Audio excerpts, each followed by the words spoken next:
రెహమాన్ అని చెప్పేసి మక్తల్ చెందిన వ్యక్తి తన బైక్ పోయిందని చెప్పేసి పోలీస్ స్టేషన్లో మక్తల్ పోలీస్ స్టేషన్లో కంప్లైంట్ చేయడం జరిగింది. దానికి సంబంధించి మేము ఒక 20 రోజులుగా మనం దాని గురించి ప్రయత్నాలు చేస్తున్న క్రమంలో వాటి గురించి ఇన్ఫర్మేషన్ కలెక్ట్ చేసిన తర్వాత మా క్రైమ్ టీమ్ కానీ మేము ప్రయత్నాలు చేస్తున్న క్రమంలో ఈరోజు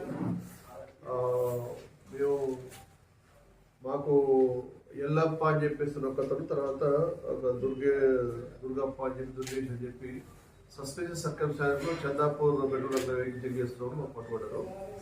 వాటికి సంబంధించిన డాక్యుమెంట్స్ మేము వెరిఫై చేసినప్పుడు అవన్నీ కూడా వాళ్ళ దగ్గర వ్యాలిడ్ డాక్యుమెంట్స్ లేవు. వాళ్ళని మేము గట్టిగా ప్రశ్న చేసినప్పుడు వాళ్ళు మనకు చెప్పిన సమాధానం ఏంటంటే వాళ్ళు తీసుకొచ్చిన బైక్స్ కూడా మనకు దొంగతనం చేసిన బైక్స్ వాళ్ళకి ఎలాంటి డాక్యుమెంట్స్ లేవని చెప్పారు. ఆ బేస్ మీద మేము ఇన్వెస్టిగేట్ చేసిన క్రమంలో వాళ్ళు ఇంకా 2 బైక్స్ వాళ్ళతో పాటు కాకుండా ఇంకా 3 బైక్స్ కూడా వాళ్ళ దగ్గర నుంచి రికవర్ చేయడం జరిగింది. ఇవన్నీ కూడా ఒక ఇతనితో పాటు ఎల్లప్పేట అయినా ఖైరతాబాద్ హైదరాబాద్, ఒక ఆయన దుర్గప్ప సింధను, వీళ్ళు బైక్ దొంగతనాలు చేసి వాళ్ళ దగ్గర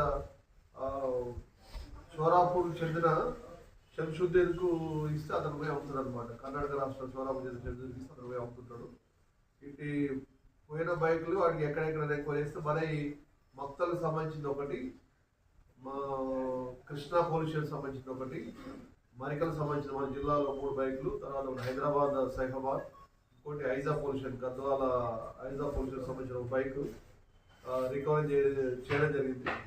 వాటి వర్త్ రూపీస్ అందాజు ఈ 5 బైకులు కూడా మనం రికవర్ చేయడం. వాటి వర్త్ రూపీస్ అందాజా 4 lakhs వరకు ఉంటుంది. వీటి మనం ఎస్పీ గారి ఆధ్వర్యంలో రామ్లాల్ సిఏ గారు సూపర్విజన్లో వీటిని రికవర్ చేయడం జరిగింది. SI Bhagyalakshmi Reddy and Krishna SI Naveen, ఆధ్వర్యంలో క్రైమ్ టీమ్ శ్రీకాంత్, మిగతా కృష్ణకు సంబంధించిన టీమ్స్ వీళ్ళందరూ కూడా దీని విషయంలో పనిచేయడం జరిగింది. దీంట్లో బాగా పనిచేసిన సిబ్బందికి రివార్డ్ జరుగుతుంది.